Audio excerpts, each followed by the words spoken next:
Hey everyone, the Neil Swansong here. In this video, I want to address two of the most common questions that I receive from Dragoons, which are, first of all, what should my DPS be?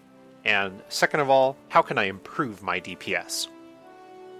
In response to the first of these two questions, I present you with the following table.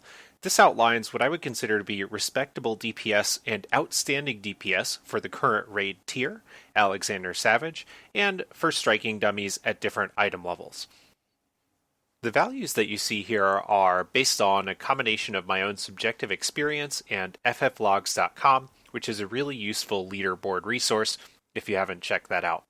The values that you see under respectable DPS for different levels of Alexander Savage are based loosely on the 75th percentile from FFLogs.com, whereas the outstanding DPS values are somewhere between the 95th and the 99th percentile. If you understand the basics of how to play Dragoon, your GCD rotation is flawless, you're landing 3 Gerskogels per minute, yet your own values are coming up noticeably short of the numbers presented here, then there are a few possible explanations. Let's begin with 3 of the most common errors that I see Dragoons make. The first common mistake that I see is a sloppy opener. Now, I've outlined the perfect opener for Dragoons provided that you can double weave and provided that you're using a potion in another video of mine. I'm going to link to that here. And I want to stress that while some variations in the opener are going to be less damaging than others, this really should become muscle memory for you. You really should be executing the opener exactly as you plan to, and hopefully the way that I've outlined it, every time or 99% of the time. So if you find yourself stumbling very frequently in the way that you execute your opener, then that's a big issue. I recommend that you hit the striking dummies and really practice that process. The second common error that I see is the saving of cooldowns. So for instance, perhaps you see that internal release becomes available and you save it for an extra 10 to 20 seconds because you think, hey, it's going to be really cool if I can match that up with my blood for blood. That's got to be more powerful, right? And you would think so on an intuitive level. However, this virtually always represents a DPS loss. You really just want to push those offensive Off-GCDs out as quickly as humanly possible without eating beyond the 2.4 second GCD or global cooldown timer. And in fact, that leads me to the final common mistake that I encounter, which is triple weaving or double weaving with jumps. To borrow a phrase from Sunny Heroes, uptime is the strongest buff. It's crucial that you hit your GCDs every 2.4 seconds, that you're executing your GCD rotation without fail, without delay, because that is by far the strongest source of damage output that you have. So if you find yourself tempted to, for instance, weave together a power surge and a jump between GCDs, or weave together internal release and blood for blood and a leg sweep, don't do it. It's not worthwhile, it's not advantageous, you really just want to keep the GCDs rolling. Now that we've been over common mistakes, let's explore a few techniques that we can use in order to maximize our damage output. The first technique involves landing 9 GCDs every time you use blood for blood, as opposed to a more typical 8.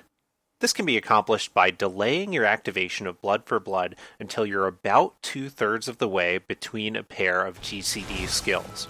Alternatively, if you're double weaving blood for blood with something else, if, for example, it comes off a cooldown at the same moment as leg sweep, then you can use blood for blood as the second of those 2 skills in order to have the same effect.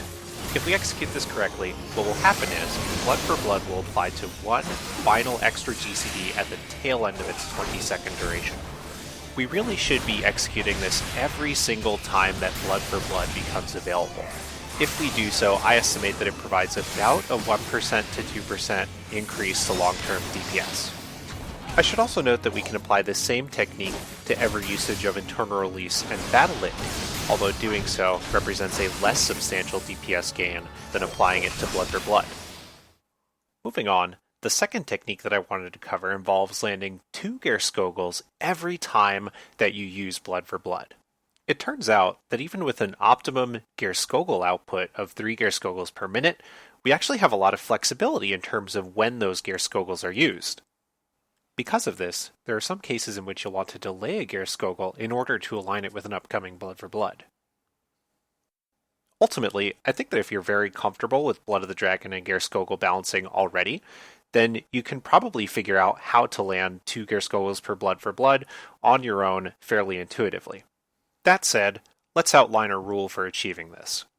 Now, we already know that we can use Gerskogel every time Blood of the Dragon reaches a timer of 22 seconds or more following a 4th combo hit, and every time we're about to transition into a new Blood of the Dragon.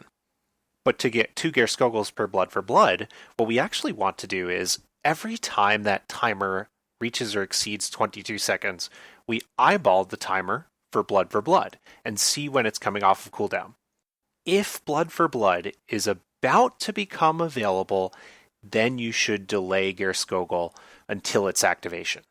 As long as you follow this rule while otherwise managing Gerskogel properly in order to get 3 Gerskogels per minute, then you should land 2 Gerskogels per blood for blood, no problem. That said, bear in mind that this strategy doesn't have a ton of relevance for the current raid tier. For instance, in Alexander 1 Savage, I'm overwhelmingly basing my Gerskogel usage off of the timing of the ad spawns, rather than monitoring blood for blood. So, there we have it. If you've been struggling with your DPS output as a Dragoon, or you've been looking for new ways to optimize, I hope that you found this video helpful. To recap, the 3 most common mistakes that I see Dragoons make include not optimizing the opener, delaying off-GCD skills, and pairing together too many off-GCD skills between GCDs, thereby eating beyond that 2.4 second global cooldown timer. Additionally, 2 techniques we can use to boost our DPS output include landing 9 GCDs per blood for blood and landing 2 Gerskogels per blood for blood. As a final note, keep in mind that every fight is different and has unique demands. In that spirit, let me conclude by linking to my own narrated guide for Alexander 1 Savage. In addition to Hackmatic's clears for A1S through A4S, Hack is one of the most competitive leaderboard Dragoons currently playing the game. I'll also link to Dervy's videos that address the same 2 DPS boosting techniques that I've discussed in this video. Thank you for watching.